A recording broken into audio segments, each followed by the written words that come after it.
I forgot about one thing, and I'm like waiting for something to, mail's gonna come, whatever. But I also remembered about the TNA pay-per-view. And 10-10-10 is gonna be bound for glory. One, it's a really good pay-per-view to be honest, but I mean, it's not like a Slammiversary or WrestleMania, but I mean, it's one of the big ones to be honest. And let me just get one thing fixed up on here before we do that.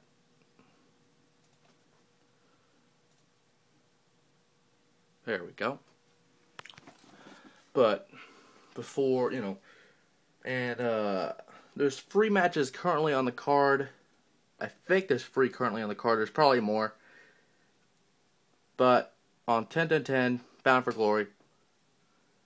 And one of the matches that, obviously is going to be one of the main events for that pay-per-view is Kurt Angle versus Jeff Hardy versus Mr. Anderson. Now, of course, for the vacant world title. But it was originally going to be Mr. Anderson versus the winner of Hardy and Angle. Anderson's already qualified in the finals. And on, I think, last pay-per-view we talked about Angle and Hardy going to a draw. So neither of them won, neither of them lost. And they tried to settle on Impact a few weeks ago. I forgot about this.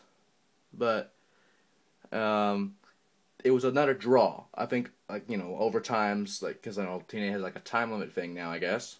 I forgot about the time limit thing, too. But, a draw. So, they were both added to the pay-per-view main event. So, it'll be a triple threat match. Angle versus Hardy versus Anderson. Now, again, keep in mind, if Angle does lose in his quest to regain the world title, he has said he will retire. And that's a big thing, really. Because Kurt Angle's been in the business for a really long time. One of the only Olympic gold medalists. The only Olympic gold medalist in wrestling history. So, it's going to be a very sad day when he does retire. Hopefully it won't be that day, on 10-10-10. But, personally, I think Angle's going to win this. Either, I'm not trying to be biased, just because I don't want to see Kurt Angle retire. But if you think about it, Kurt Angle has been so motivated these past few months on his quest for the top 10 rankings thing to get to the top rankings, and then he had to adapt to the tournament, which he did very nicely. And honestly, I don't think there's nothing that will stop Kurt Angle. But, other than that, the match, can go either way. It could be Hardy winning it, it could be Anderson winning it, it could be Angle winning it. To be honest, it's going to be a very good match. So, my pick's Angle, just for the heck of it. But, we're all winners for this match, to be honest. And it's going to be great for Rob Van Dam to be back on pay-per-view.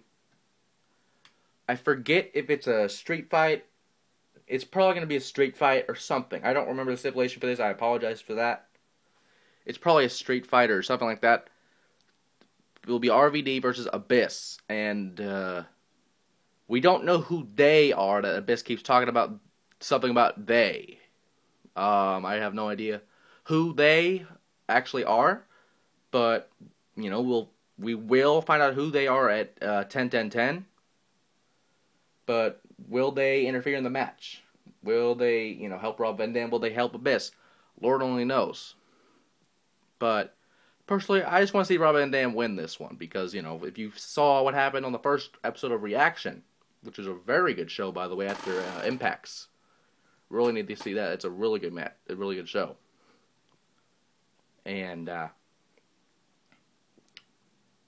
don't honestly know who will win that match, but I mean, actually, I do. I want Rob Van Dam to win.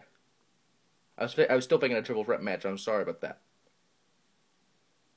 But yeah, Abyss will lose. We will find out who they are. He's talking about a they. But we'll figure that out. I don't really care who they is. We'll find out, though.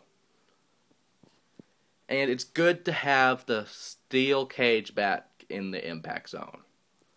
It will be Fortune versus EV 2.0. It'll be Fortune represented by Beer Money, Matt Morgan, Kazarian, and the global heavy... not global anymore, I forgot about that. Television champion, AJ Styles. Against EV 2.0, represented by Rhino, Stevie Richards, Tommy Dreamer, Sabu, and Raven.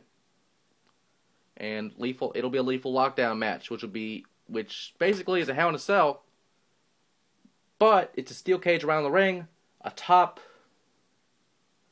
steel top will be on top of the cage when all the people are in the match, and weapons will be on top of the cage.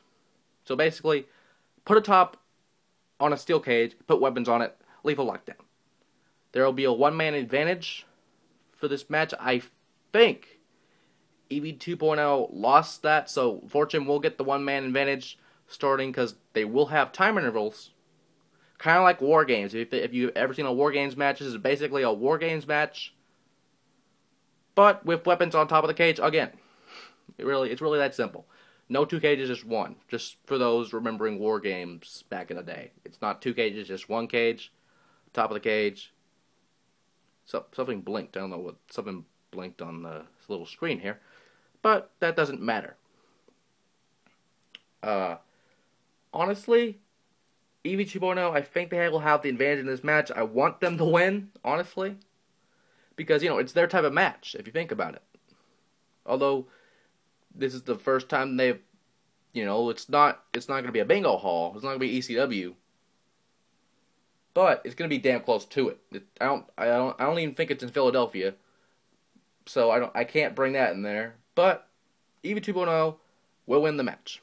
And that, again, once they add more matches, every Thursday till 10-10-10, or add it on the stupid little site thing they have for Bound for Glory, but it will be on 10-10-10.